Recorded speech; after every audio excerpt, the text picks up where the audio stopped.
Hey there, Woo Ball fans. It's time to order this season's official Waldorf Gridiron Club swag. We've got hoodies, crew neck sweatshirts, in case you want to avoid having a head handle to pull you down in those bar fights, long sleeve tees to cover your Woo Ball inked sleeves, and short sleeve tees for when the weather is warm, or whenever, if you're hot-blooded.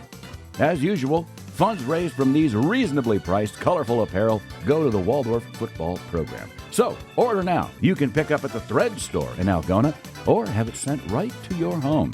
And have it before the season begins. Just go to the store link in the show notes and place your order today. Don't delay. We'll see you and your sweet Woo Ball gridiron gear at the game. Go Warriors! Welcome to the Waldorf Gridiron Club Podcast, your home for all things football at Waldorf University, the best small college football experience in America. Hosted by Andy Buffington and me, Troy Thompson, from the secret bunker beneath Bullsdorf Field. Welcome to this episode of the Waldorf Gridiron Club Podcast. Okay, folks, you've been with us all summer, and you have really probably enjoyed listen to us talk about the other teams, the other 10 teams in the GPAC, and we would not be doing justice, Troy. Justice. Yes, justice. We would not be doing justice to the GPAC if we didn't talk about their newest school as of July 1. So we're in this a month into it. A month. Yeah, a little over a month. Yeah. So all hail to thee, O Waldorf. Yes. Thee will sing through thine beloved lobbies, the echoing anthems ring. You got to get brushed up on. I got to get brushed up on that. So do I. All right. I do too. No, when I was on the alumni board, every place we went, we sang the alma mater. Oh, so. well, you know it then. We could have you sing it before the game. You heard me sing just now. Sounds pretty good. Not really. Docent, as you once said, the docent tones. I will apply it to you. I can speak. I can speak, but I really can't sing. Yeah, my wife. We were listening to I can't remember what we were singing about on one of our previous episodes, and we're driving. My wife and I are driving along, and she goes, "Troy sings a lot better than you." Well, he has that book with the 7 rules. Methodist choir. He's in the Methodist choir. Yeah, he knows. I should have known. Yeah. Yeah. So today we are going to do all things Waldorf University. All things. We're going to break it down just like we broke down all the other GPAC schools. Mm-hmm. We may not be as harsh, punchy. Yeah. I mean, I don't know. But we can't. Troy might. He's got that look in his eye. The WarriorGPT's already been working. It's fired up, kids. And it's got some liners. Yeah. Look out. Yeah. Yeah. So we always start with the cost. And we talked about it briefly a couple weeks ago when we were doing the morning side or M side. What's the cost to go to Waldorf, as if I don't know? Well, the tuition is $24,514. Reasonable. And then, I don't like this, of all the GPAC schools, we have a comprehensive fee. A comprehensive. You got to be able to comprehend. Well, no, it's just kind of like, this is all the stuff. We're just throwing all this in. It's like the miscellaneous drawer. Exactly. You may or may not the miscellaneous drawer of funding. Yeah, $1,464. Okay. Oh, that's comprehensive. Because I think it would be more if it was comprehension fee. Gotcha. Yeah. Isn't that the tuition part? I don't know. I guess it depends who your instructor is. True. I wonder what these fees are all about. Well, they're comprehensive, so, whatever. No one knows. Yeah, it's kind of like looking at complete, I can tell you that. It is.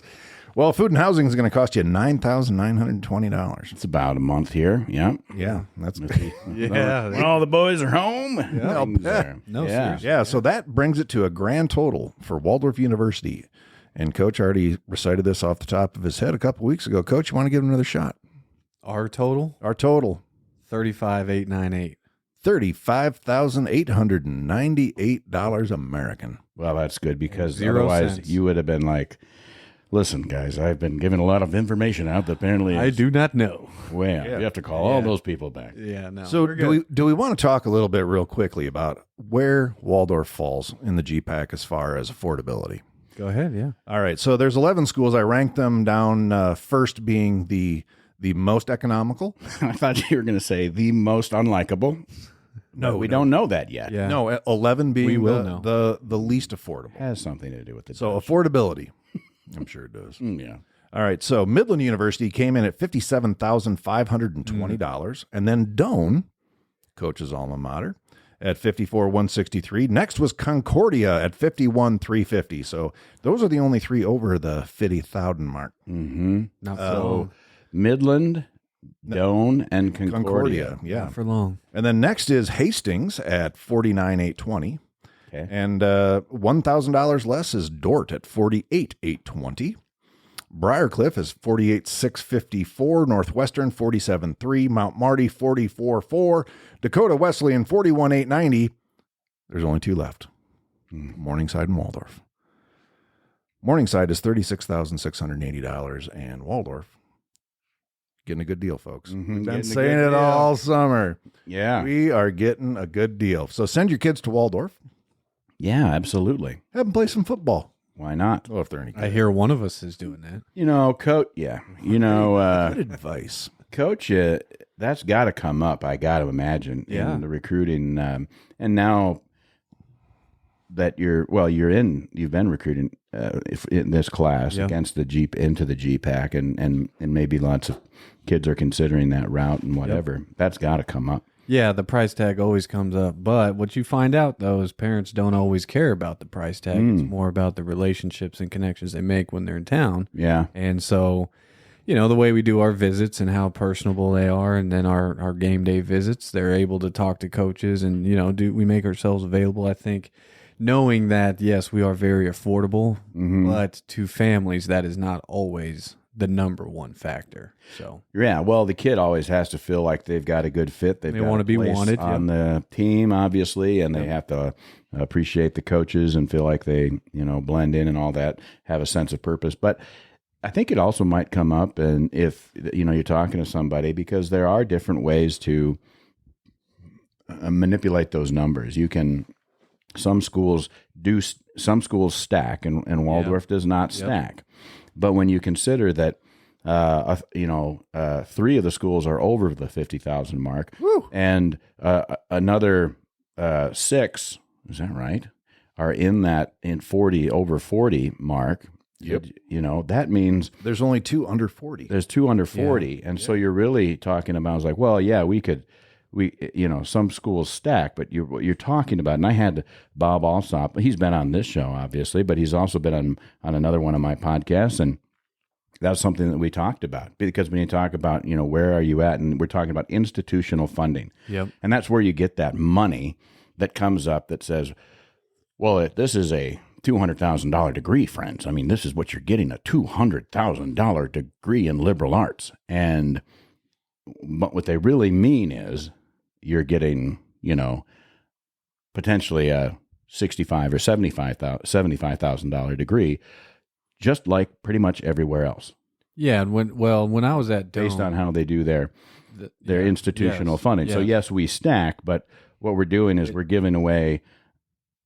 We've set our price our at a point. aid is different than other people's aid. Yeah. When I was at Doane, our average football scholarship was $5,000. That was the average. Now the average academic scholarship was, $15,000. So you put those together for an average guy who has decent grades and can develop or whatever, $20,000. But then the total cost is still $25,000. So for us, and I think Even if they went up by 20% since you've been to school, which a lot of we were trying to sell kids on you still $22,000 gaps, and that's what it comes down to is what is your gap. And so I think the way we try to do it is, yes, I want you to have good grades. That's number one, right? But you are coming here to play football, and so we are going to give you a football scholarship, and whether it's whatever we give you, that money's not going away. Where at some institutions, you get some academic aid, you come in at a 3.0, they give you $11,000, and something happens, and you have a 2.6. Boom. Your bill might away. be a little bit higher the next year. Yeah. Well, and let's be honest, all the kids that we've talked to, kids from the team, obviously, we talk about, so what brought you to Waldorf? And nobody's ever said, well, the tuition price point was perfect. Yeah. They talk about the coaches, they talk about the relationship. Now, one of the things that stuck in my head years ago. It was during an academic banquet. If you recall, John Baylor Test Prep, something that the Education Foundation does for kids so that they can get ready to take the ACTs here in Forest City. So another reason to be to Forest City.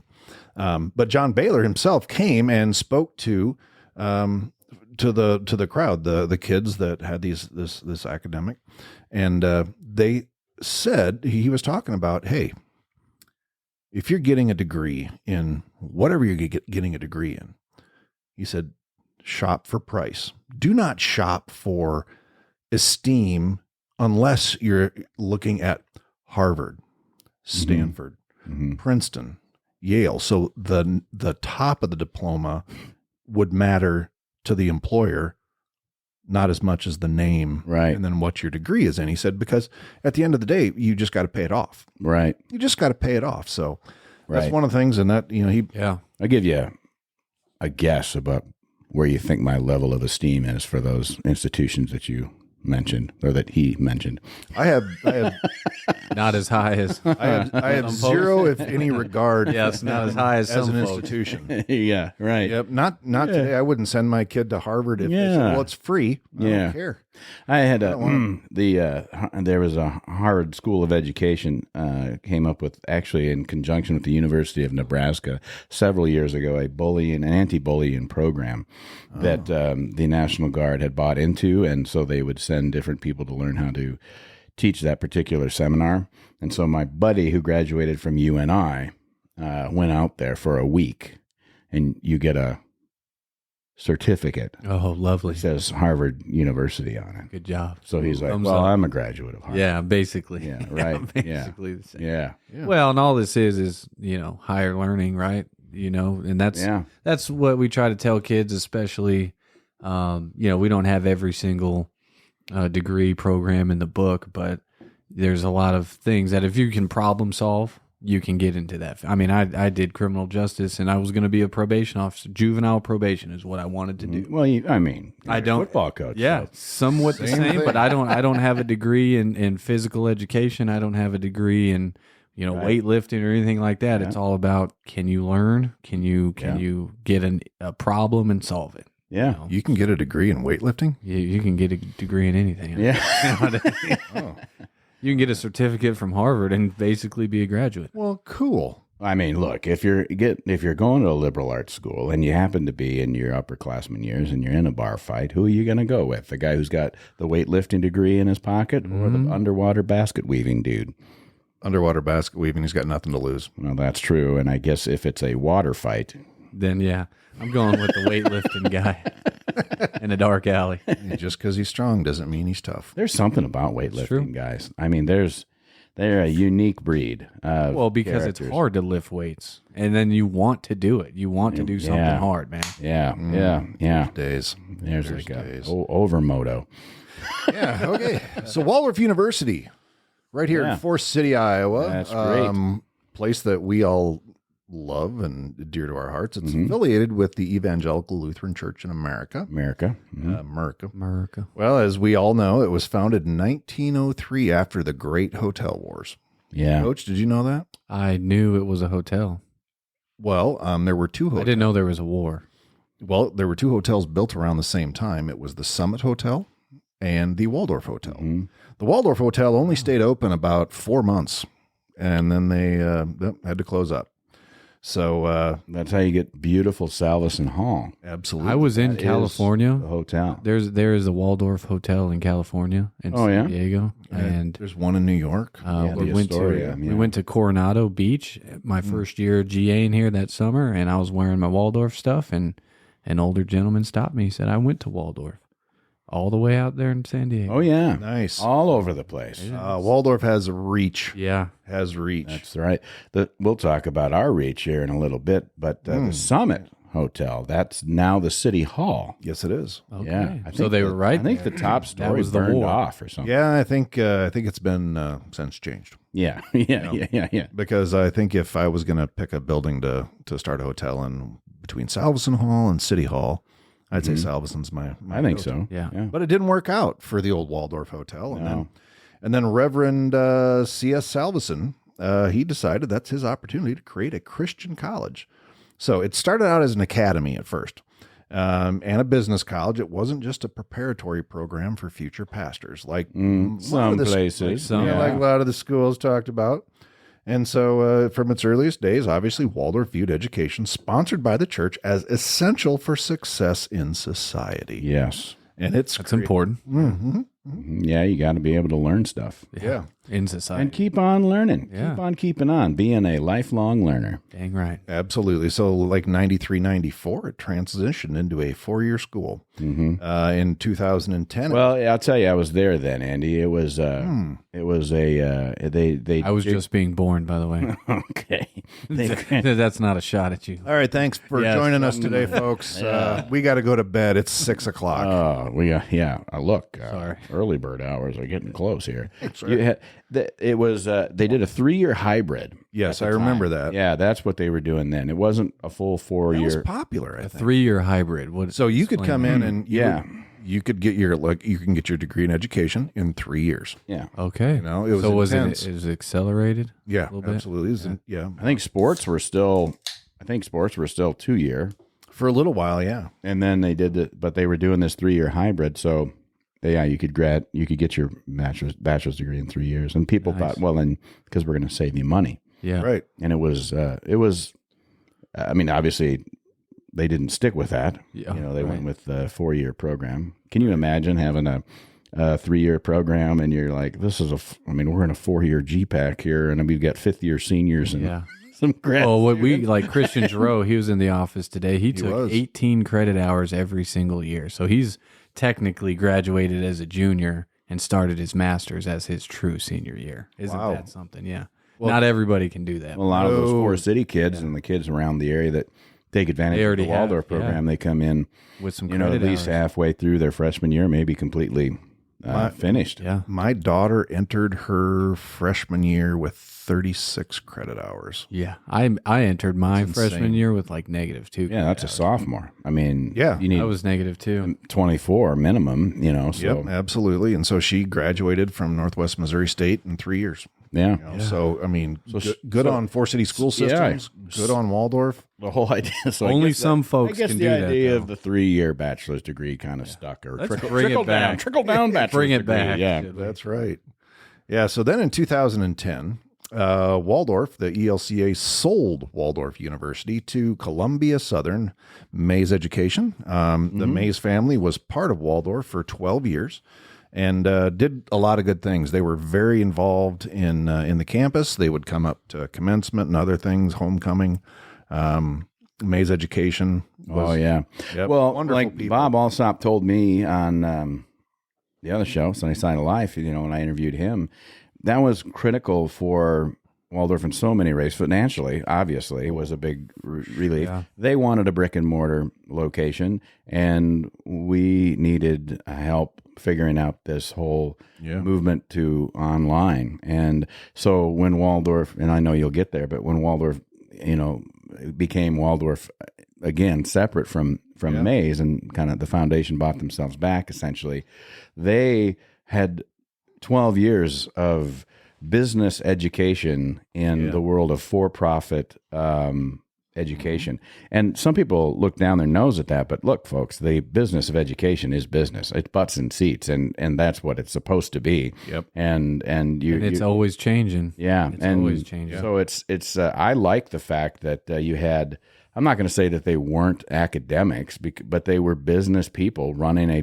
business institution in education successfully, and still do successfully with Columbia Southern. But so Waldorf learned a tremendous amount about, the business of running a college, because like a lot of colleges up to that point, they were kind of, just doing what everybody else was doing. And the result of that we've seen in the last couple of years. Part of the reason that, we're not in the conference that we were in was because you saw two schools drop out that were way underwater financially. And some that are in bigger populations than us. Right. So it should be quote unquote easier to run that business. You'd think so. But Well, and that online portion that they learned through the Maze education, and Waldorf Online was down there in Orange Beach, so they were right there with Columbia Southern, and so they got to learn all that, and that has changed the complexion.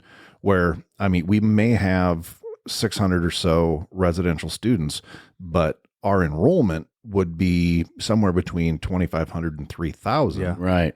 Because of our online presence, and that That's huge. That helps pay the bills. Yeah, It absolutely does, and it puts us in a position to be very shortly one of the larger private schools in the state when you consider the online enrollment. And the thing about having that type of business education for an academic institution, it just, we are not for profit now. We are not for profit, but we are also not for loss.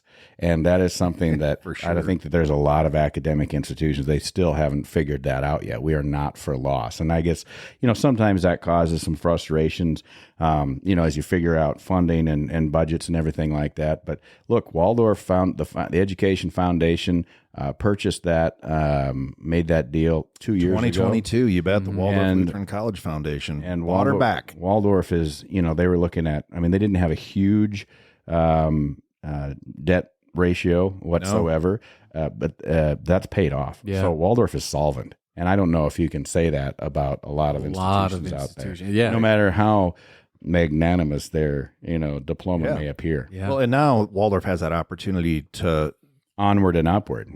not just become solvent, but to start building some generational wealth.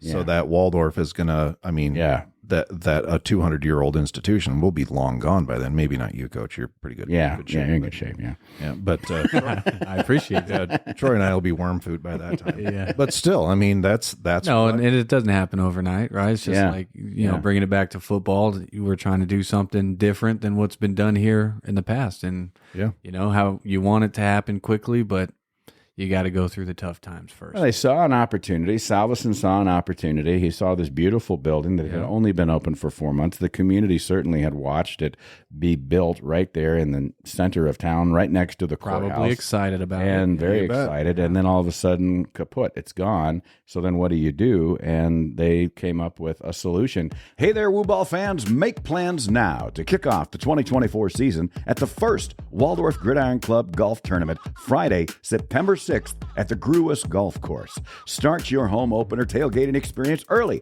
by registering your 4-person team now at woogridironevents@gmail.com. Find the link in the show notes. It's just $150 for each team, and that includes meals. If you want to sponsor one of our 9 holes, you can do that too for just $300, which includes the team registration, meals, hole signage, and recognition. This is a fundraiser for the Gridiron Club, and all money raised goes straight to the Warrior football program. We'll start registration at 12:15, get a welcome from the coaches and explain the tournament rules at 12:45, then off to a shotgun start to our scramble at 1 p.m. Think of it as a kickoff. It's just a 9-hole tournament, so there will be plenty of time for our evening meal, flight prizes, and pre-game camaraderie around 5 p.m. You can bring your own cart or rent them right there at the course. The Gruis Golf Course is located west of Forest City at 2724 360th Street in rural Buffalo Center. We can't wait to see you at the Waldorf Gridiron Club Golf Tournament September 6th. Get your team together and register today by emailing woogridironevents@gmail.com, and we'll get you taken care of. Go Warriors. I think that a unique factor of our town, but probably many others in the world, but I've always, this is where I live, so it's what I care about, is that the best ideas don't necessarily come from committees. And they typically come from people that are willing to, it's like a crazy idea and they're willing to take a risk. And a lot of times it doesn't work out. Right. But a lot of, but in But when it certain does, cases, it's astounding. It's And so you awesome, can look yeah. at Winnebago Industries, for example. John talk about Kay them, yeah. was certainly in that, and there's, probably a famous alum, but all of that, and just that even Tree Town, when we had that, like that, I know Andy, you were involved with that. That was a crazy idea. Didn't turn out the way that we, hoped that it would, but it lasted for what, 5-6 years, and it was really, it was a big deal. It was a big deal, and something very special and crazy. And a lot of people were like, well, that'll never work, and in some ways it didn't. But it always annoyed me that people were like, I knew it wouldn't work, and it was like. It was here, but long it enough. did. Yeah, it did. It was working. We've had $500,000 acts come rolling in here for a 1-hour show, and they've been to Forest City, Iowa. Say that about some of the bigger towns that people are coming from. You Used know, to see private little jets fly through all the time. That was exciting. Remember that. And then you'd see them leave too, and it's like the band's still playing. He's gone though. I guess he's gone, except for Toby Keith. He stuck around. Yeah. Oh yeah, He played at He our was in the golf course. campground. Toby He Keith played golf deep too. in the campground. Yeah. he woke up some friends of ours that some people I know here in town. They were just sitting around after the concert having a few cocktails just to finish off the night, and his wife had decided, that's it, I'm going to bed. You crazy people stay up. Not Toby Keith's wife. No, I don't know if he had a wife. I'm sure he did. I don't know. Yeah. But, God rest the man's soul. Yeah. But Toby was, he kind of wandered into the campsite. Hey, guys, you got a beer? Yeah. Yeah. Next thing you know, just a second, let me go get my wife. And he goes in, honey, Toby Keith's inside.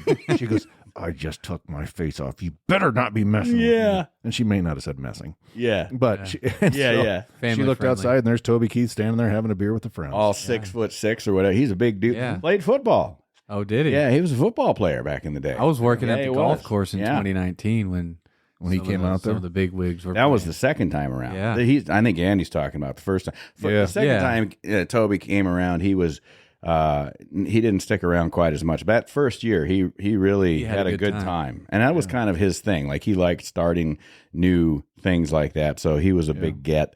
And of course, Blake Shelton, he was fun. He's also a big dude, 6-something or whatever. Just all these guys. The one guy though that was here that I met, Tim McGraw, and I met him, and I was just like, I don't know. I love almost all of his music. Yeah. His wife's amazing. He is pretty amazing, and like I like a lot of his shows that he acts in and things like that. But I was just like, this guy, he's kind of, I guess he's a superstar, but he knew it. Well, yeah. Some guys are get to their head. And see, I don't like country music. Yeah. And I didn't know anybody. Oh yeah. You'd be talking. There was some guy there was one morning. I was always there. I'd usually stay till 1 or 2 in the morning, be back before 6, and get my day started. And they had my trailer backstage, which was horrible. People think, ooh, Andy had a trailer backstage. Backstage, oh, that'd be so great. If you want to know what backstage is like at a large music venue, is find a gravel parking lot with a bunch of semis in it and just go stand there. But then have somebody beating on a bass drum all night. Not very much fun. Yeah. But there was I can some guy, imagine. I get up there one morning and had my breakfast and coffee right when they opened, and Brian Keeley from Waldorf always catered it, and just wonderful food. But he always had coffee, and I needed coffee. And there was a line between the coffee and me, and there was some guy standing there. I said, and guy's like, morning. I said, you're going to need to move or die, one of the two, because the coffee's right on the other side of you. And somebody said, that was so-and-so. I don't know who it was. Yeah. And I'm like, okay, well, he was standing between Move me or and die. That was Move Daniels, man. Move or die Charlie still Daniels would have been in a applies. wheelchair. That man, Still applies. He was there though. he was there. Yeah. That was a bucket list thing Yep. for me. I'm glad to see Charlie. Yeah, Daniels Charlie, and and those he guys. opened for Alabama. Alabama. Come on. Those are the only two shows. They came to Forest City, Iowa. Yeah, Charlie Daniels, bus driver. I watched them literally push this man upstairs Yeah. to the stage, and I thought, oh my gosh, he's not going to be able to even. I figured he'd just kind of walk out there and good evening, folks. No, he came out. Gave a show. Yeah, he came out sawing on his fiddle and just right out there. And I'm like, what in the world? This is not the same man I saw backstage. Right. And then after the show, there was all sorts of people helping him back down the stairs.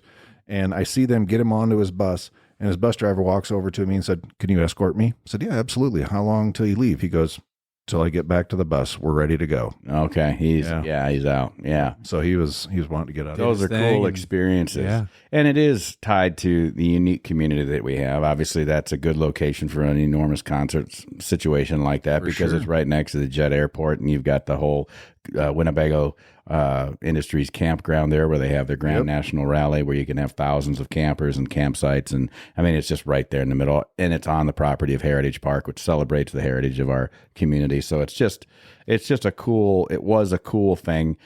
I know that there are things that may be in the mix, but I'm doubtful how successful those ultimately will be. But I hope it is, because it's just a kind of in the middle of nowhere. That's a cool thing about brings people living to here. the community. Yeah. Well, and it gives us an opportunity to showcase our little community and the hospitality that we have here. And, our players here at Waldorf get to experience that. They're probably thinking, I'm going to fly out to the middle of a cornfield and there's going to be nothing. What in That's the what they world? think, These people are going to be like nobody, and they're welcomed with open arms. Yeah. And the folks from Forest City, continue to do that for these kids at Waldorf and anybody that visits our wonderful little town. We had a family coming from L.A. during one of the war events, and Mom was very skeptical about what she was getting son into. And when they got here, and I had many phone calls with her, and when she got here, came up to my office after, and she said, "Wow, this is an awesome place."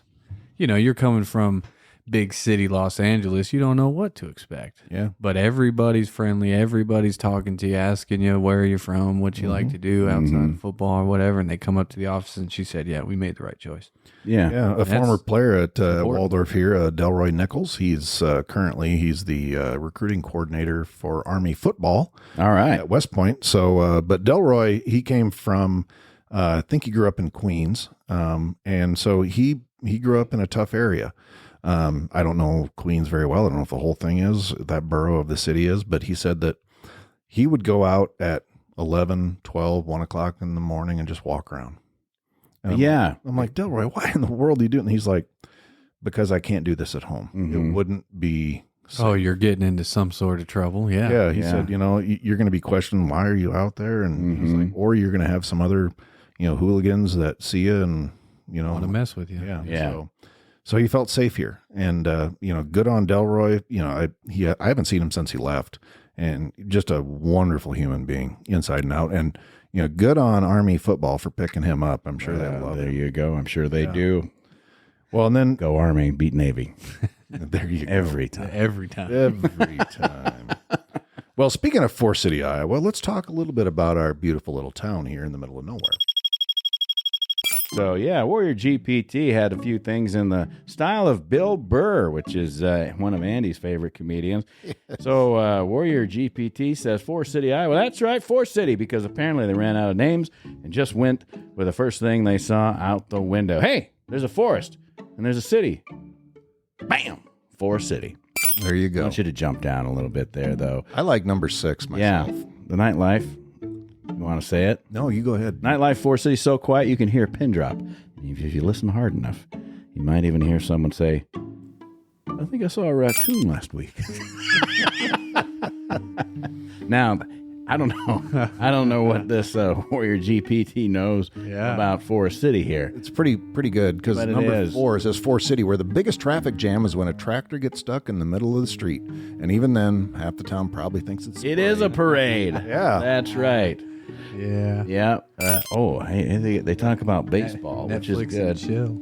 People in Forest City get so excited. Oh, I gotta see this here. People in Forest City get so excited about their local baseball games. It's like watching paint dry, but with a lot more people hoping for a miracle that never comes. Doesn't know what it's Wow. talking about. That's Oh, boo, Warrior GPT. actually, I love it. Anyway, so there's that. Well, and I like the number 13 there. Yeah. The local diner in Forest City has a special no Wi-Fi policy. They want you to actually talk to each other. They're basically forcing you to do something that the rest of us are trying to That avoid. is correct. Hey, That is like true. what it is. That's what Yeah. it's all about, man. Yeah, absolutely. Yeah. Anyway, it tries. But yeah, good old Forest City, Iowa. Yeah. Warrior GPT. That's not far off the truth. Well, But- Andy, I'm reading into the big giant book of all things Waldorf? History of our fair county. Oh, okay. From 1884 here, and Oh. says that the first settlers landed in Winnebago County for several years after there were several bands of Indians, which of course is what we have as our local mascot for the high school team, and they were of the Winnebago tribe. Yes. Who made this their home. Their number varied at times, but there were fully 100 again, but maybe sometimes just a handful. And during the summer, they would bury their pots and kettles in the ground, and leaving their teepees standing, would go north into Minnesota to hunt and trap, returning in the fall laden with the spoils of the chase. For the most part, they were harmless. Gets a little racist after that. Anyway, these are all articles written in the local papers from the 1880s, so I'll just skip over that. They were very fond of liquor and they're talking about the Gridiron Club, and would use any means to get a pint of whiskey. One by the name of Dick Sharrow came to here we go. John Blower's Mill. Oh, God. I mean, these names. You're just making this. No, I got a bookmark. And offered him to give him a bearskin for a pint of whiskey. And Mr. Blower said no, he had no whiskey. But the Indian insisted, and finally Blower said, well, where's your bearskin? And the Indian replied, making a motion with his hands like this, what I'm doing, you can't see it because we have cameras, and feet, as though the bear was still running. Me kill him tomorrow. I'll go get you one. I need some whiskey first. So, from the put that guy down for from now. the annals of Winnebago County history, as written in 1884. Oh, I actually this weekend I bought an Iowa Atlas from 1885. Okay, that it's very interesting. It's a lot of pictures of like homes and farms and courthouses and stuff like that from 1885, and very interesting. I haven't really poured through it because there's literally hundreds of photos. But of course, the railroad was a big deal for Forest City. That's why we got in the GPAC, baby. That's exactly what it takes. You got to have a railroad. Now we pretty much just have a spur. Yeah. But we got one still. It's there. Well, talking about that, Forest City, population 4,285. Okay, getting a little smaller. I don't like that. Well, actually, we grew we did? 3% from the last census. Boy, I've been telling people we were a lot bigger than that for a long time. No, so have I. we usually say that. Well, of course, you have to, Coach. I just can't count. So. We were founded in 1855. Robert Clark, Clark Street. It's the main street in town. Main Street's called Clark Street. Yep, he was the official founder and surveyor. He named it Forest City because it was literally cut right out of the trees.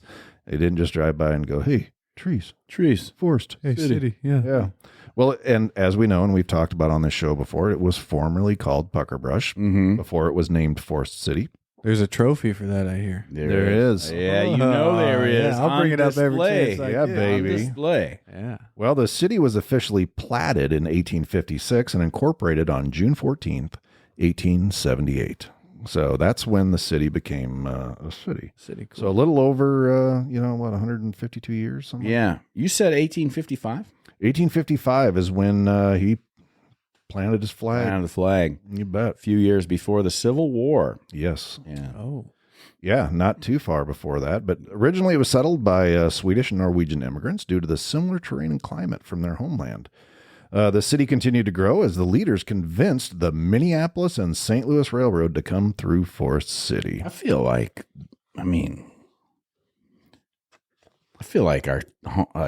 they must have been from a part of Scandinavia that was like Lapland or something like that. I mean, That would be my guess. We're pretty flat here, We are flat. But my Norwegian ancestors come from like Stavanger, so that's like pulpit rock, and of course they, so you'd think like Decorah, out there. Well, there's a lot of Norwegians over there, absolutely too. there are. Yeah. Interesting. Luther College. Yeah, and the Swedes. Ugh, can you even? I'm a quarter Swedish. So. Yeah.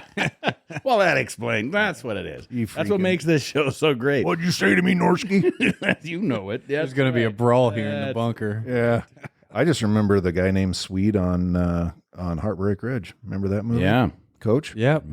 Yeah, he hasn't seen it. Great movie. I'll write it They always down. say I'll write Swedish it bikini team. They never say that about Norwegians. That's true. I wonder why. I'll investigate and get back to you on that. We're better looking. Well, one of the Well, you got more hair than I do. That's for you. You got that going for you. Well, your hair's Yeah, just flipped. yeah. Your hair's just flipped. that's true. Oh, His yeah, is on his the face, beard. mine's Yeah. on the top of my head. Right. Yeah. Well, but no, mine's pretty gray. He's got little gray stripes on the side, Yeah. almost like a superhero. Both, Oh, like Gavin you're both wise. That's Yeah. all. Like we were waiting for traffic one day, and after practice, and I was walking with a bunch of the players, and we stopped. There's a car coming, and somebody honked and waved, and I said something about, "Hey, is that somebody you guys know?" And Gavin Johnson goes, "No, she was just saluting the silver fox there, Coach." Oh, There you go. They give you Gavin flowers. knows how to No, keep it going. Yeah. I punched. He knows. He knows Yeah. which pants he's getting. I Yeah. punched him right in the throat. Right under his mustache. Oh, beautiful mustache. Beautiful mustache. Told him if he shaves it, he ain't playing. No, I mean Gavin, if you're listening, that's right. You know, look what it did to Samson. He knows the mustache. Yeah. You think I'm not good on Bible history? I thought it was a mustache. Yeah. Turns out it was the hair. It was just there. Yeah. Okay. Well, as we know, Forest City is very famous internationally for Winnebago industries. Yes. You know, the Winnebago River runs through here. That was one of the indigenous tribes that inhabited this land. And John K. Hansen, he founded it in 1960, but in 1958, John K. Hansen himself and some community leaders convinced a California travel trailer manufacturer to come to Forest City named Modernistic Industries. From California. California. Modernist. Come on out to Forest City, land of plenty. Yes. Well, they closed a year later. yes, they And did. John Kay said, "Hey, I'll go ahead and manage the company and assume the liabilities for you."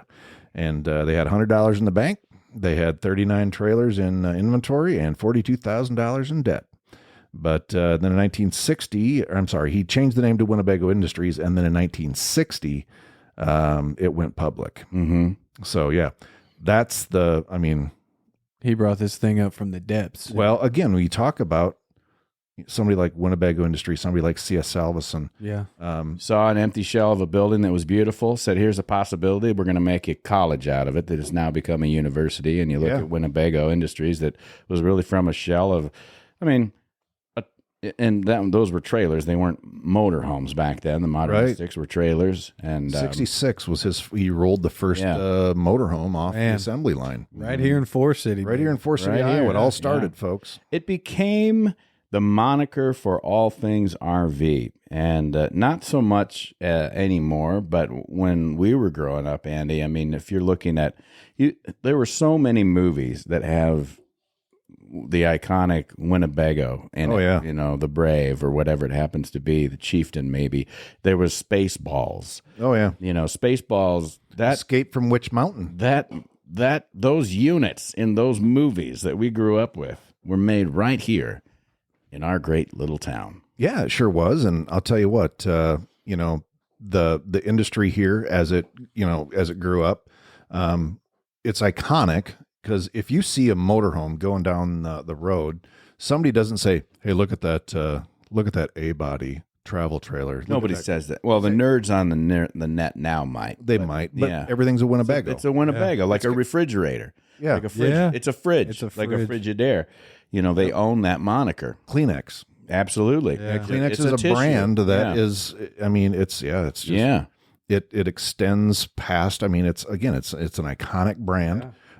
Started and manufactured right here in Forest City, Iowa. Yeah. And for people in the South, that'd be like Coke. Yes.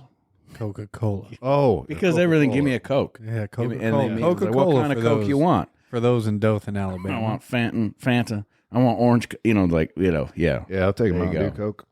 Yeah, that's a pretty Yeah. cool thing. And Yeah. how did that even happen? Because, I mean, John K. Hansen, he was a wheeler and dealer. I mean, from the beginning. Some people question whether or not it was a completely awesome deal that he even had, with maybe just like, well, we're going to make our own. We basically have all the plans now. There was that going on. At one point, there was a questionable fire. There was some things that happened that might have resulted in some insurance money. And then there were some situations that involved a railroad trestle that got dynamited because it was causing flooding. But nobody in town knew anything about it. Not our deal. Mm-hmm. Not our deal. I may know a thing or two about All it. right. Yeah, all right. and those I know at least one of the gentlemen has gone on to be with his creator. So. Yeah, right. Yeah, but that's as far as we're going to get down. Oh, that's awesome, though. It's an incredible history. I know it. And that's how you get things like John K. Hansen Drive, which is, of course, right along the way to get to the DJAC, right along the John K. the Hansen Field House, right? John K. and Louise Hansen Louise V. Hansen Field House. Voss You've got Memorial the Voss Library. Memorial Library after Louise. You've got the Bowman Fine Arts Center, which is his son-in-law and his daughter and their family, and just on and on and on. And I'm sure I'm forgetting like other things named after the Hansons. Well, the Family Life Center is a Hansen, isn't it? Hansen Family Life Center, the daycare, the Hansen Family Oh my YMCA. gosh. Yeah. You know, there's so much. The Hansen family, imagine, I can't even imagine what this community would be like without, because John K. made his millions. He made his millions. He retired in 1972. Is that right? Absolutely. He retired in 72. I never felt like he was retired. Well, see, then he watched his baby start to fail. Mm-hmm. I mean, you think about 72, few years later, his, you had the gas crisis of the late 70s. Yeah. And, you know, people don't want to put a lot of money into motorhomes if they can't afford the gas to put in it. And so in 84, after he ended up firing a bunch of people because he was still as CEO of, he was chair of the board and CEO. He'd come in and just start firing people. Right. You know, he even talked about an article about, you know, I came in there, I lined them up and I shot them down. Yeah. Yeah. He has many famous quotes, or at least famous around here. Oh yeah. Sex, You can't take sex, booze, and weekends away from the American people. Yep. Yeah. I was Smart man. I had the privilege of working for John and Louise at their home for 6 years. And one of the things that we got to do is they had vacation homes down in Florida, and so they would always want their cars.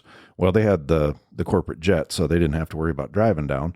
So they would hire us in the wintertime or in the fall to drive their vehicles down, and then we'd meet John and Louise and whoever came with them at the airport. And, you know, here's your cars. And we'd get on the jet and come back to Forest City and do the same thing in the spring. But I was of age at the time. And there was this little bar kind of off. There was like a little causeway that goes out, and there was like a wide spot, and there's a bar. And like, well, we got to stop there. And sat down and got talking to the bartender. You know, where are you guys from? Oh, we're from Iowa, and blah, blah, blah. And he goes, whereabouts? I said, Forest City, Iowa. And he just reached back behind him and pointed up on a wall, and there was a bumper sticker that said, you can't take sex, booze, or weekends away from the American people. And he said, that man stops here from time to time. I bet he did. Yeah. Oh, yeah. John K. liked to have a good time, for sure. The golf course doesn't exist without the Hansons either. I mean, they were a big part of making that happen. Bear Creek, 18 holes, back then 9. And just a zillion other things. He also once jumped up on a chair. Winnebago, like most, I think maybe all RV manufacturers, run their business through dealers. Yeah. And dealers are always complaining. And so he jumped up on a chair. So you have these conventions. He got up on a chair and stood up there, and he told everybody, keep on complaining. I'll sell factory direct. And then he meant it.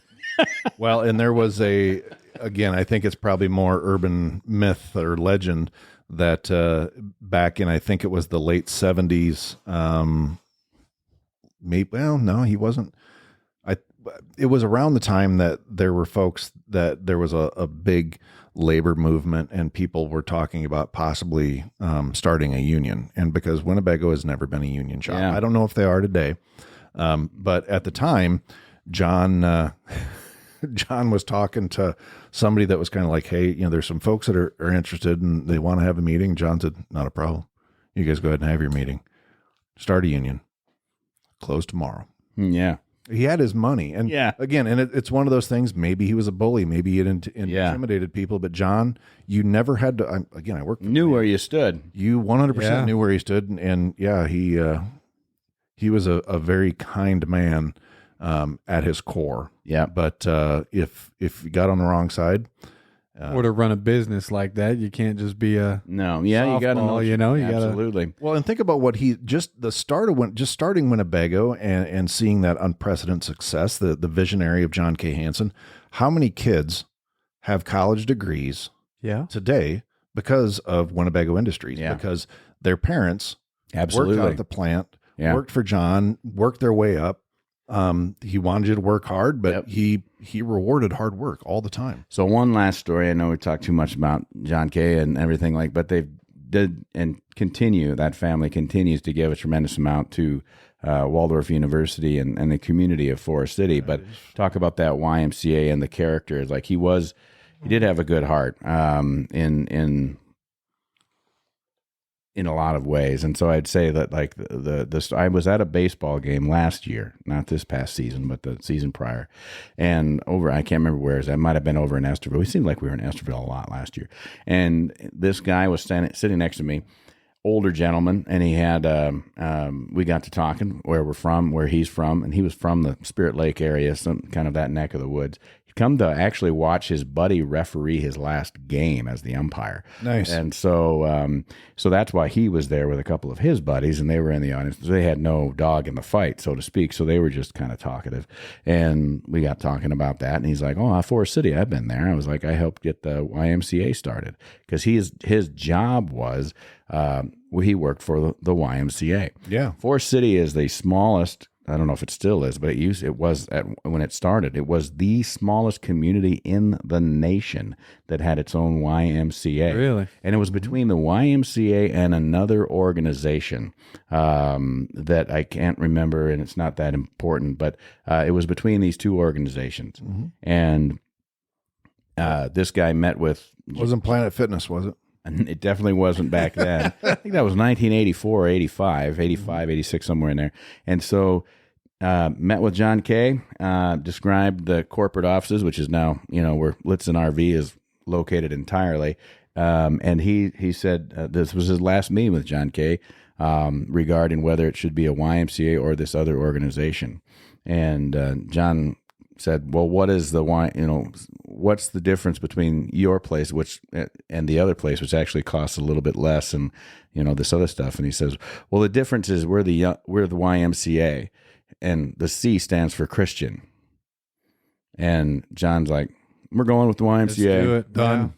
Yeah, Done deal. absolutely. And the Hansons gave a large endowment to keep memberships reasonable for the community as well, because it's and all the members. I think Winnebago still has that as a benefit. I think, I don't know for sure, but Our students do. that they do.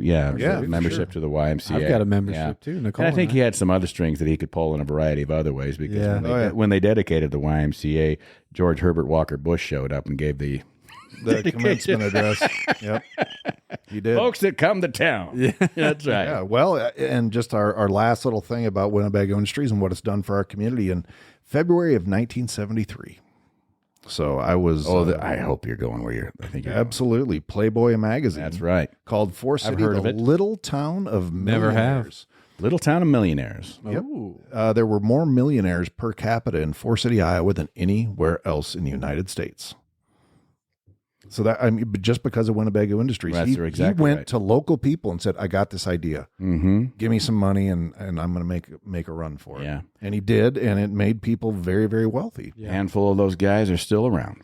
Absolutely right. And just for conversation's sake, Cynthia Lynn Wood was the Playmate of the Month in February '73. Is that right? I didn't even look for any pictures because that'd be kind of creepy. Weird how the Google showed it though. It just popped up. It was AI. It wasn't me. Back in the day, WarriorGPT. Yeah. I don't do anything Google. No, I'm DuckDuckGo. You're a DuckDuckGo guy? Absolutely. Yeah. I'm not going to Google those. I like DuckDuckGo. I do too. Anyway, all right. And so the only other thing we really have to talk about is Waldorf football. And you know how many notes I took about it? 0. Zilch. Because you What are do you need to know? You know it. You literally know it inside and out. Yeah, you're there I was inside today. on the battlefield. and I sweat right through my underwear. Yeah. You're doing a great job. Waldorf University has a program Makes me where feel better. students Thank you. students learn how to be amazing at stuff they'll never use. It's called General Studies. Now, this is also Warrior. Can you read GPT. number 1 after the 0 for me, please? 1 after the 0. Their motto should be, where your parents' money goes to become your indecision.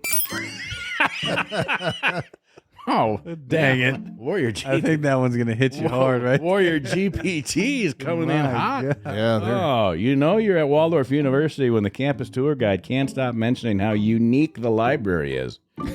Number 7, Waldorf University is where your dreams of becoming a professional coffee shop poet come true. I like the first one. That's still that's funnier. It's Waldorf University, where the term liberal arts actually means you'll be really good at trivia nights and questioning your life choices. That's the one I like the most. Yes. I have a degree from Waldorf, too, the associates, and then I came back from the Army and got the bachelor's degree. I got my Yeah. in associates. history. I got my Makes me master's very here. good at bar trivia nights. I'm an alum. I don't really. I'll tell you, I got... I won bingo night at with the Chamber of Commerce. That's Nicole, right. Well, That's Nicole, not Nicole won. That's not. Yeah, I got my associate's degree from Waldorf. Yep. And I did not come back because I got my Yeah. bachelor's degree at Northwest Missouri. They weren't ready for you then, though. I mean, it was, yeah. You're ahead of your time. That was something. Yeah.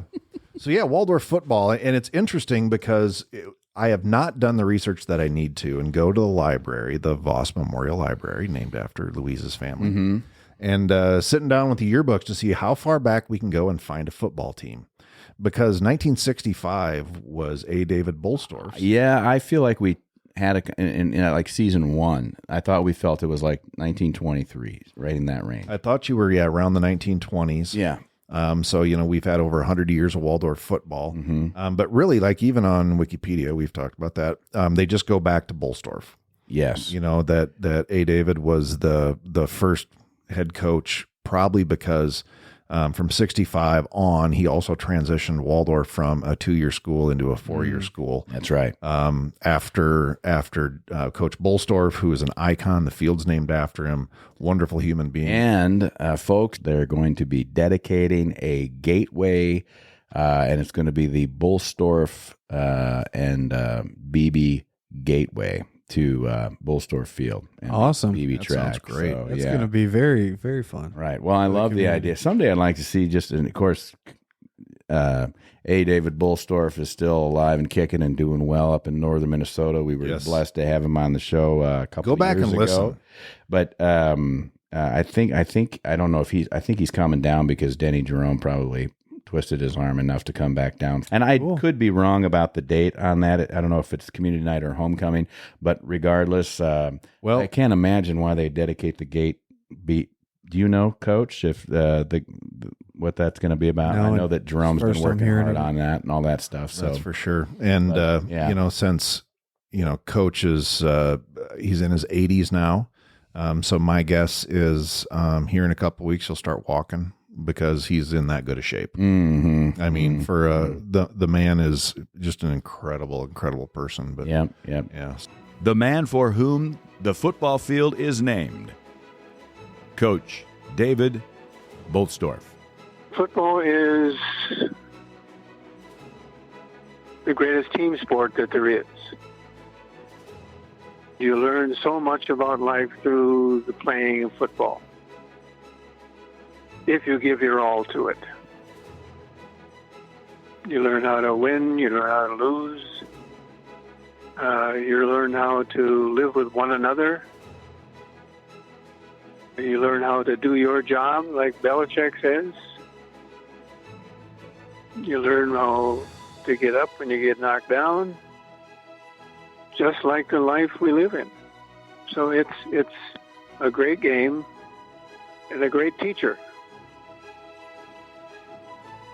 Life is not easy sometimes, and football is not easy sometimes, maybe a lot of the time.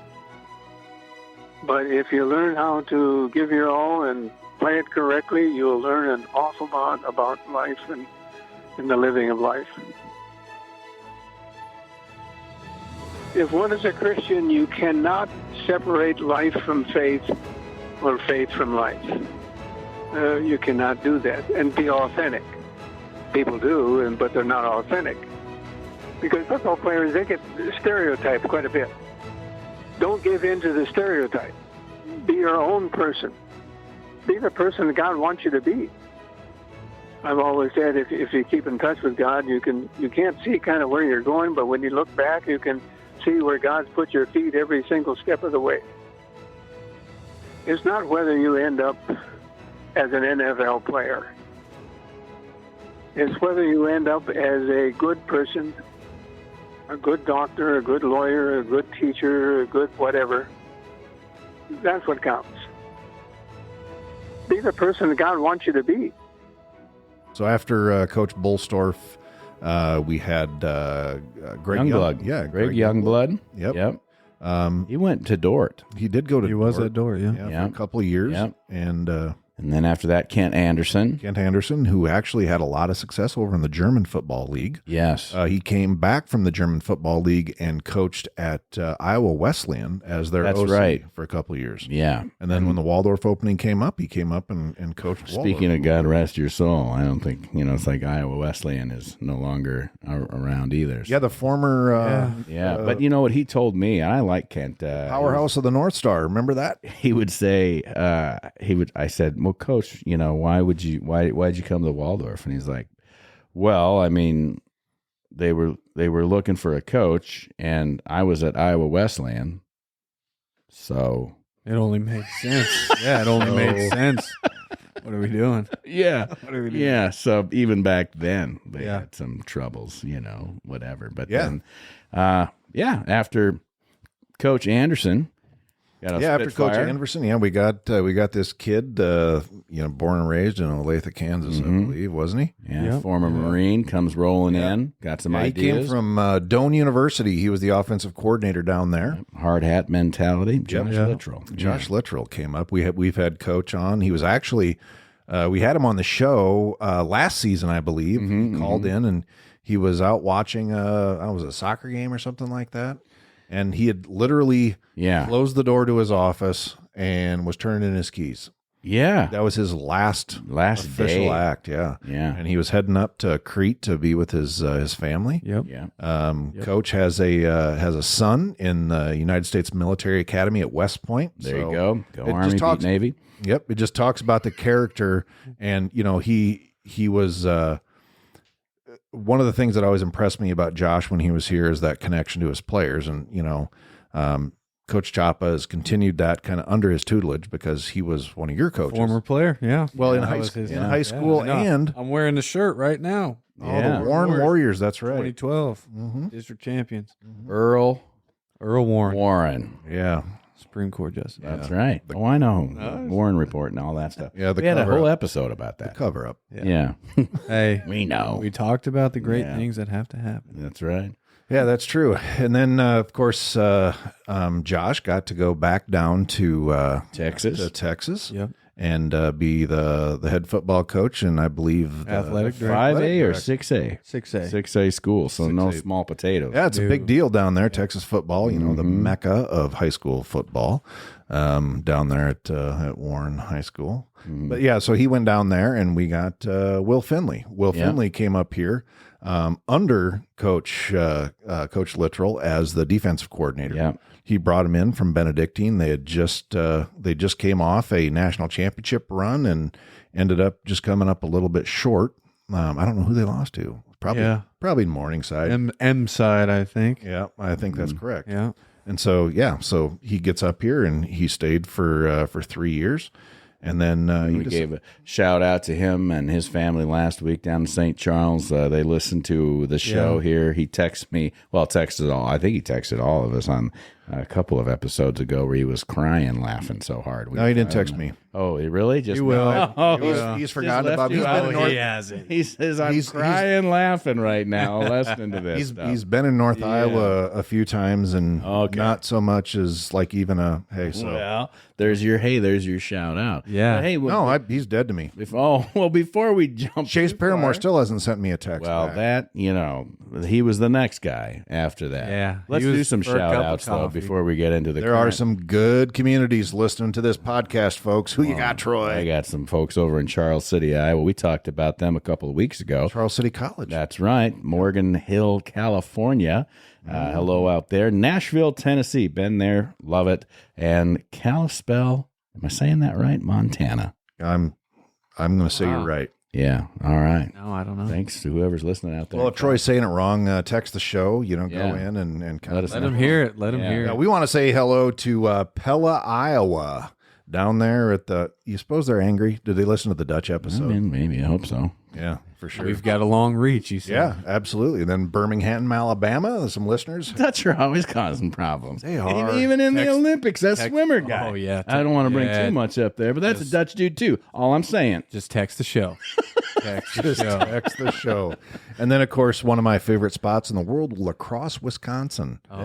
That's Yep. a good town. That's a college town. They got like 4 colleges in that town. Yeah, they got Viterbo, they got UW La Crosse, and something. And I'll And tell a you couple what, others. you Yeah, I get think close there's to a nursing Viterbo. school. Yeah. If you get close to Viterbo, there's a place called the Recovery Room. Sure, I've been there. Just go. Yeah. It's Just great. go. It's great. Yeah. Absolutely great. Wonderful Bloody Marys, good food. Oh. I was once in a bar. I mean, not my entire life. I've been in many bars, but like once in a bar in La Crosse, Wisconsin. With we were up there on maneuvers for the National Guard because, Of course. not too far away from La Crosse is Fort McCoy, and we had somehow gotten loose and gone down to La Crosse, and we were in a situation where you could be in a drinking contest where you had to drink a pitcher of beer, and if you and your buddy could each drink the pitcher of beer, so you're doing a. This is not healthy, by the way, but I'm No, just Sounds like a saying. terrible idea. But it's very Wisconsin, and so Oh, yeah. did that, and we lost. Those guys from Wisconsin, my buddy and I, we couldn't. I mean, we thought we were amazing, and we lost. That was just one. that was preschool time. Just for one them. pitcher. Yeah, Great. yeah, Exactly. Nebraska, we had But pitcher after wars. that, then that was Pitcher not wars. too long after the movie The Matrix had come out, and so Oh. I was big on doing my Tommy Boy impression, and so I would entertain the students there from the University of Wisconsin La Crosse and various other community whoever were there, and would I decided what would it be like if Chris Farley had been in The Matrix? So I did that. You. Imagine that. I would love to see that someday. Well, someday. Yeah, absolutely. So yeah, again, La Crosse, Wisconsin. We came within a hair's breadth of finishing our degrees at UW La Crosse, but we chose Northwest Missouri State instead. Yeah, would have been a good choice either way. Either way. And Philadelphia, Pennsylvania is tuning in, listening to this podcast. Philly. Hey, Philly, how you doing? It's probably Jason Kelsey tuning in. Like, Gotta Yeah. be. these guys got it be. going on. Well, they can. Yeah. I mean, he's probably getting pointers. You know, Oh, absolutely. Our His podcast, podcast. our podcast Yeah. kind of sucks. So, Exactly. what can we do to be better? Travis, listen to these guys. Seriously, just pay they attention. know what's going on. Yeah, snap, pay attention. Quit Get looking him on at a that Zoom. girl. Yeah. Yeah, So yeah, Well, I've got Garner, Iowa. right. Well, we know Garner. down the road. We We, know got to some recognize folks. Garner. and Dusseldorf family. How are you That's doing right. down Yeah. there? The Cardinals. I've also got Hartsville, South Carolina. Never been. Pottsville. Stillwater, Minnesota. You say Oh, hey, sounds like Yeah. a kicking town. Sounds like where we got our kicker from. And then Dothan, Yeah. Alabama. Dothan, Dothan. Alabama. Oh, man. Some friends down there. Yeah, you got to text Buffington. Yeah, that's right. Seriously. No, he's not gonna. Well, seriously, he's got to. No, I'm guessing that would be the senior Paramore. That's got to be Papa Paramore. yeah, Yeah, and I tell you what, great human being, Michael. Yeah, came up and was at. I first met him at we grilled burgers. It was a Yep. spring ball game. Yep. Yeah, he was cold, man. And he just stood there Yeah, smiling the whole he was time. cold. Yeah. Yeah, he was pretty excited for Chase, and so classic moves. Thanks everybody for tuning in. I mean, that's great. From all over the Yeah. place, and it keeps growing. We got a big long list, and we try to recognize everybody as we go. In the next week, we're coming up on. We're already in this week. Students have moved in. Well, particularly the players have moved in. The fall Yep. sports have moved in. This is happening. I think some of them came in. I've got heat maybe on Monday, but I'm so definitely I know that my son Jack and his roommate, they came in on Tuesday, and so this is all happening this week. And Coach, you've been very busy, and then we're going to talk next week when you're deep into practices about how that's going and how things are looking, and then of course we're rolling up and We're gonna have to get Ani in here. Yeah, we got to get the coaches in. Everybody will be available. Yep. And then we'll jump back into talking with our players and getting the interviews just like we always did. But guys, this has been a really awesome, fun summer of just it makes me think like, golly, what are we going to, I guess we'll just have to keep poking the bear next summer. I think so. Absolutely. Just keep continuing it, right? Yeah, we'll have to Got talk about the experiences of the season that, we had just gone through next summer and just see what we can do. Like, travel to those games, with all our fans and see what we like about it. We can talk about staying at a Ramada. That's exactly right. We've got lots of great things planned for you, folks. The home games, we have 6 home games this year. 6 of them. The first one starts out with St. Francis. We'll talk about St. Francis the week of as we roll into that. They're not part of the GPAC, so we're going to talk about them, talk about community night, give you the details on what's going on. It's actually community day. And we're going to It's a darty. We'll call it a darty. have a darty, and Day we'll party. talk about that. Community We've got afternoon. our tailgating and was it tailgating and game day committee, Yeah. the tag committee. They've done a great job thus far. They've come up with themes and meals. Obviously, we feed the team post game and our recruits and all that stuff. So we'll be able to talk about all of those good things, let you know what's happening. If you have not signed up for the newsletter, you should do that. It's real easy. Just go ahead and email, or actually just text the program with your email. We'll add it to our list of subscriber list, and we'll get you on that so that we can get you our monthly newsletter, lets you know what's going on. Part of the benefits, of course, is that we've got our cool digital program that's got all of the gridiron stuff that you want to have, plus all of the game day information, rosters, and all the cool stuff that we've got there. And folks, we're just a couple of weeks away from taking a road trip to Nebraska. Be here before you know it. Right. So excited. Summer flew by. Yeah. So excited. Yeah, I can't wait. And I guess we'd be remiss, Troy, not mentioning the current head coach of Waldorf University. Who's that? Pucker Brush champion. Chyler Tapa. The Pucker Brush champion. Chyler Tapa. Chyler Tapa. Yeah. Yeah, Yes. Coach. He didn't think we were coming around to that. Yeah, No, I thought we were ending the jumped right program. in. No. We got to talk about. Oh, I remember that whole bowl. I've this is your 6th season. Yeah, going on season 6. Going on season 6. This is my 5th with the team, so I've got to kind of come up in my football experience as far as being involved with the program. So seeing you go from a position coach after being a GA, I remember hearing that that you got named after GA. But sometimes you just kind of have that feeling that the right man at the right time. Yeah. And it's fun watching you develop. You know what you're doing. It's never looked to me that you being the head coach was some sort of foreign thing that you had to do. And I grew up in coaching with 2 really good coaches, right? 2 really different coaching styles. And you just, you are who you are, but you want to take a little piece of where you come from also. And I think, coming here to be a GA, you think you're going to be here for 2 years. And, it was after a spring ball game I just graduated with my master's and looking for jobs. What's the next thing? And I'm folding the spring ball jerseys, hanging them up in the equipment room. And Finley comes in, taps me on the shoulder and, says, "Hey, as of 30 minutes ago, you're full-time coach." And I wanted to work for him. He was developing me. He was introducing me to other coaches who do different things. So, I'm learning more. And you're never really truly probably ready to be the guy in mid-June, but I think you were drinking from the fire hose, so to speak, there that last year, when you came into it, you had a lot of things that you had to tie together, and now this year is night and day. It's just going to get better and better, and you're building a coalition of not just coaches that want to work here and do something, and a young crew, but that are dedicated to being successful. You've got a lot of players that are on board and excited about this season. Well, I'd say they all are, and then of course you're doing a great job with recruiting, and I think speaks a lot to how you conduct yourself as a coach and what they think about you. Well, and it helps, being a little younger too, right? Yeah. Some people, at different programs will think that's not a great thing, but the players, once they get to know you, and it's like, okay, he's not, you're always going to want to win, and you're always going to be competitive. But I can talk to you about the new NCAA football game that just came out. I'm not too far removed from that, and so they know I'm a real person and doing some different things in the community. pucker brush. They know we can have fun and we can, and I got a staff around me that I finally don't feel like I have to do everything all the time. There you go. I can delegate stuff and I know it's going to be done the way I want it, the way we need it to be done.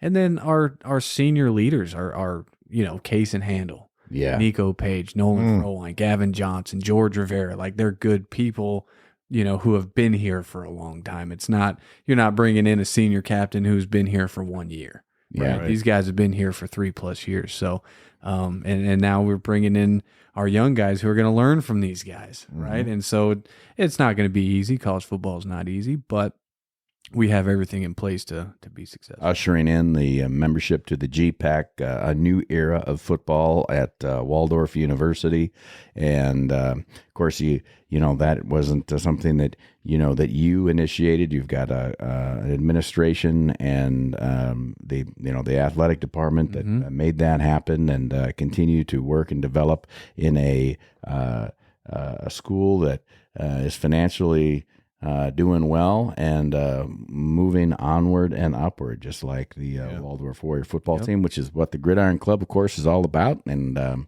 man, it's going to be future's bright. It's exciting. Wait. Yeah. Oh, super exciting. And just being in the GPAC this year feels like home.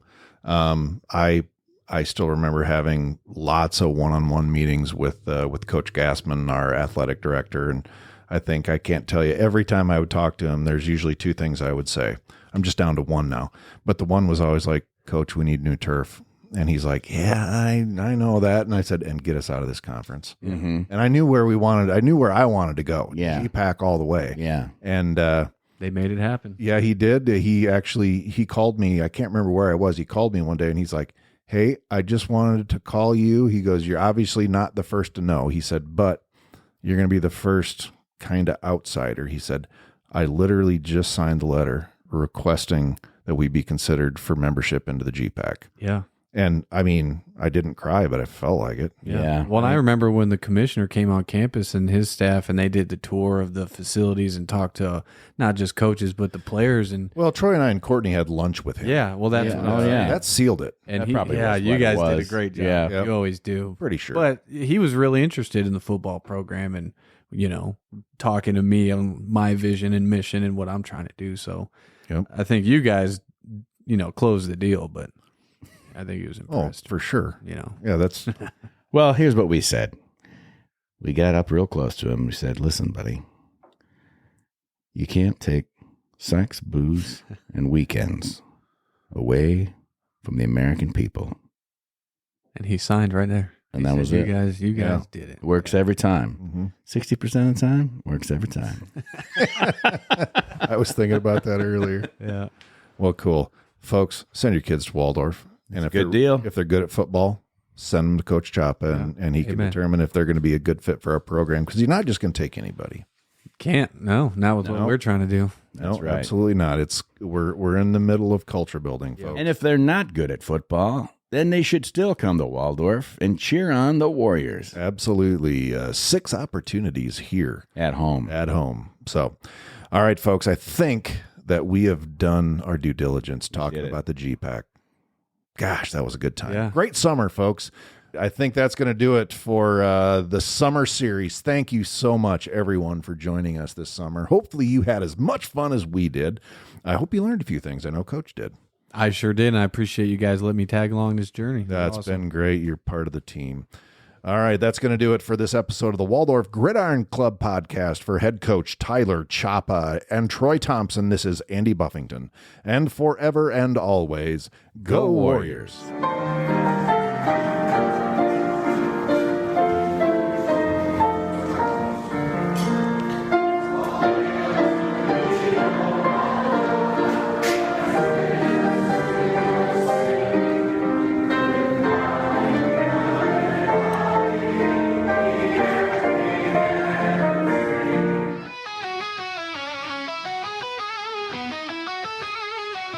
All hail to the old Waldorf, like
We love our Waldorf College, the school of Vikings bold.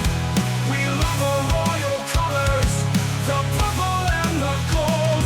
Then hail to Waldorf, our alma mater dear. May heaven's richest blessings crown every passing year. All hail to Waldorf, alma mater dear. May heaven's richest blessings crown every passing year. You can join the Waldorf Gridiron Club and be part of the best small college football experience in America. Just visit our website and pick your membership level. Find us and everything Waldorf Gridiron Club related, including professional photos, at waldorfgridironclub.org. You can also click on the Support the Show link in the show notes to donate. And you can even use the United States Postal Service by sending your check to the Waldorf Gridiron Club, P.O. Box 125, Forest City, Iowa, 50436. It's tax exempt, hassle-free, and has a level for every budget. That's right, anyone can join, even our rivals. Show your colors. Join the Gridiron Club today. Get it? Got it. Fantastic. The Waldorf Gridiron Club Podcast is hosted by Andy Buffington and me, Troy Thompson. Produced by Sunnyside Farm Studios in beautiful rural Forest City, Iowa. Platformed by Buzzsprout and music by Soundstrike.